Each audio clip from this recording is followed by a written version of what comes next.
जैसा कि आप सब लोगों को पता है कि कोई भी देश अपने स्ट्रेटेजिक इंटरेस्ट के अकॉर्डिंग दोस्त या फिर दुश्मन तो बदल सकता है, लेकिन पड़ोसी देशों को कभी बदला नहीं जा सकता है। ऐसे में बस भारत ही नहीं, दुनिया का हर एक देश अपने पड़ोसी देशों के साथ संबंध कभी भी खराब नहीं करना चाहता है। अब ये बहस का विषय हो सकता है कि भारत के पड़ोसी देश भारत के लिए फायदेमंद साबित होंगे या फिर नहीं, लेकिन जिस रफ्तार से आज के समय चाइना का इन्फ्लुएंस नेपाल, श्रीलंका, म्यांमार, पाकिस्तान और बाकी के पड़ोसी देशों पर बढ़ रहा है, उसको देखकर तो ये लगता है कि भारत को फायदा हो या फिर नहीं। लेकिन अगर इन सभी देशों को साथ लेकर नहीं चलेंगे तो फिर भारत को बड़ा नुकसान जरूर हो सकता है। बिल्कुल सेम सिचुएशन आज की डेट में भारत और म्यांमार की है। सैन्य तख्तापलट के बाद आज वहाँ पर सबसे बुरे हालात हैं। लोग सड़कों पर उतर आए हैं, लोकतंत्र बहाल करने की मांग कर रहे हैं, लेकिन म्यांमार की सेना अपने ही लोगों को गोलियों से भून रही है।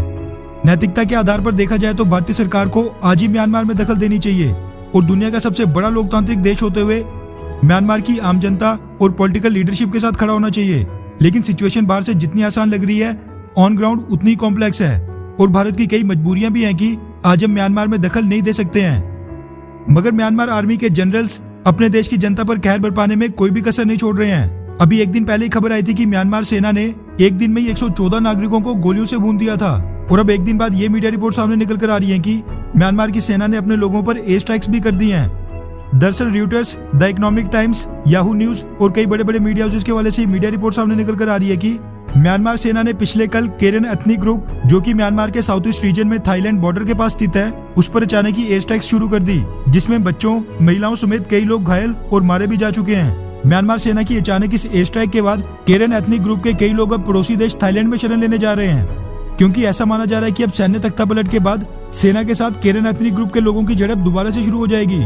अब आप भी सोच रहे होंगे कि म्यांमार सेना ने केरन एथनिक ग्रुप पर ही क्यों एयर स्ट्राइक्स की, तो मैं आपको बता दूं कि केरन एथनिक ग्रुप एक आर्म्ड एथनिक ग्रुप है, जो कि म्यांमार के साउथ ईस्ट रीजन में थाईलैंड से लगते बॉर्डर पर बड़े हिस्से को कंट्रोल करता है। ये लोग म्यांमार की आजादी के बाद से ही एक इंडिपेंडेंट स्टेट की मांग कर रहे थे, जो कि आज तक कभी पूरी नहीं हुई है। इसलिए इन्होंने केरन नेशनल यूनियन का गठन करके उसके under Karen National Liberation Army और Tatmadaw the armed forces of Myanmar जैसी कई रिबल फोर्सेज भी खड़ी कर दी, जो कि लगातार म्यांमार की मिलिट्री गवर्नमेंट और म्यांमार सेना को टारगेट करती थी।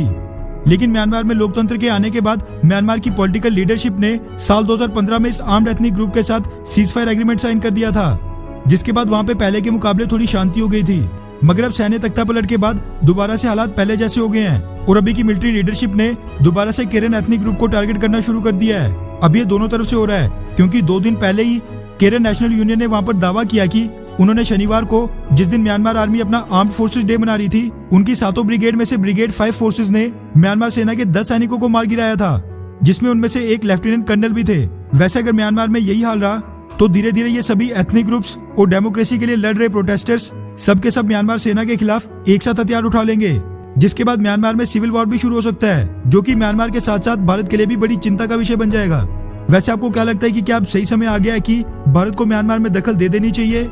हाँ या फिर नहीं? नीचे कमेंट करके अपनी राय जरूर बताएं। अच्छा सुनो, चैनल को सब्सक्राइब करो, उसके बाद घंटी बजा देना ताकि अगली वीडियो आपसे मिस ना हो पाए। Thank you.